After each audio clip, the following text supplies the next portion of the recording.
Halo teman-teman semuanya, ketemu lagi dengan Kak Tony di Weekly Devotion kita. Dan ini adalah minggu yang terakhir di mana kita akan membahas tentang tema anxiety. Di dalam Alkitab ada satu tokoh yang sangat punya problem dengan yang namanya anxiety. Tahu nggak siapa namanya? Namanya adalah Raja Saul. Nah, di dalam kitab 1 Samuel pasal ke-18 diceritakan bahwa pada suatu hari Daud yang waktu itu adalah panglima perangnya Saul pulang dari medan perang. Jadi Saul yang adalah raja mengutus Daud untuk berperang dan dia pulang ke Israel dengan membawa kemenangan.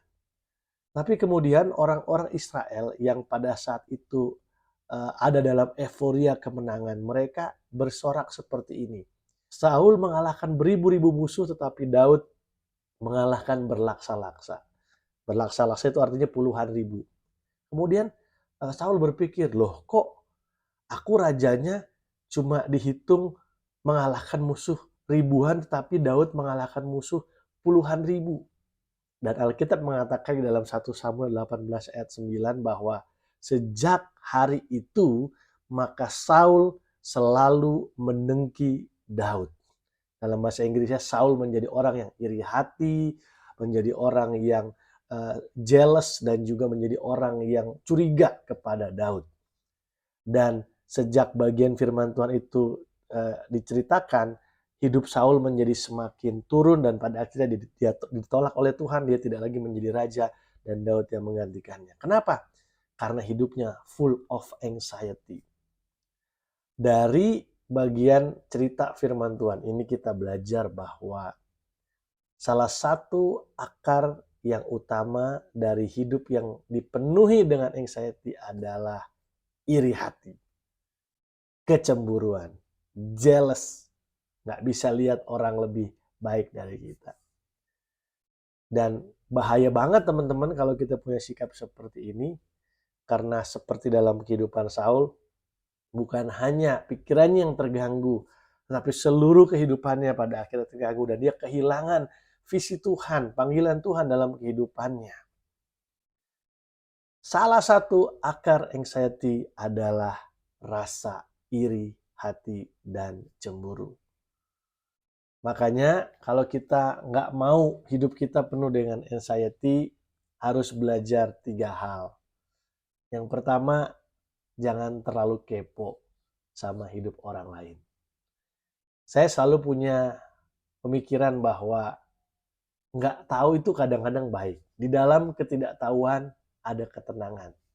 Ya dalam beberapa hal ini benar, tapi dalam beberapa hal mungkin tidak benar. Tapi kalau dalam hal terlalu banyak tahu tentang kehidupan orang lain pun itu sebenarnya nggak bagus juga teman-teman. Jadi yang pertama kalau nggak mau iri hati yang menghasilkan anxiety, udahlah nggak usah terlalu kepo sama kehidupan orang lain.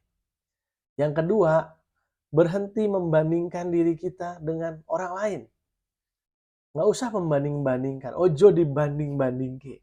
Setiap orang punya pergumulannya sendiri. Ya, setiap orang punya masalahnya sendiri. Kecenderungannya manusia nih ya, adalah bahwa susah ngelihat orang senang dan senang ngelihat orang susah. Itu kecenderungan kita. Memang kita suka membanding-bandingkan. Dan kalau kita mau cari hal yang bisa dibanding-bandingkan, maka kita akan temukan biasanya bahwa orang pasti akan lebih baik dari kita. Ada banyak orang yang akan lebih bahagia dari kita.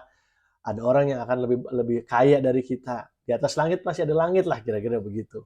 Jadi nggak usah dibanding-bandingkan. Lagi pula, apa yang orang tampilkan gitu ya di dunia media sosial itu kan adalah the filtered life, hidup yang sudah difilter. Orang nggak tampilkan semuanya, orang nggak tampilkan pergumulannya, orang hanya tampilkan yang baik-baik saja. Jadi nggak fair kalau kita bandingkan highlight dari kehidupan orang lain dengan pergumulan atau kesusahan kita. Stop compare yourself. Semua orang punya masalah sendiri, semua orang punya pergumulan sendiri, ya. Dan yang ketiga, belajar bersyukur. Kadang-kadang ketika kita ngelihat hidup orang lain, kita jadi fokus sama apa yang kita nggak punya. Padahal Tuhan mungkin sudah memberkati kita dengan begitu banyak hal. Hanya kita nggak pernah menghitung berkat Tuhan. Ayo belajar berhitung berkat Tuhan. Belajar menghitung nikmat yang sudah Tuhan berikan kepada kita. Dan dan nggak usah terlalu pusing dengan apa yang kita nggak punya. Teman baik saya sering bilang begini, kita harus belajar untuk bersyukur dengan apa yang kita punya dan berdamai dengan apa yang kita belum punya.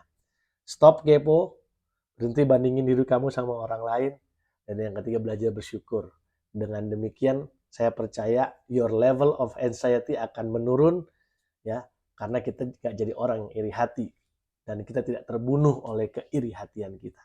Semoga renungan hari ini bisa menjadi pemikiran perenungan dan menjadi berkat buat kita semua. Tuhan berkati. God bless.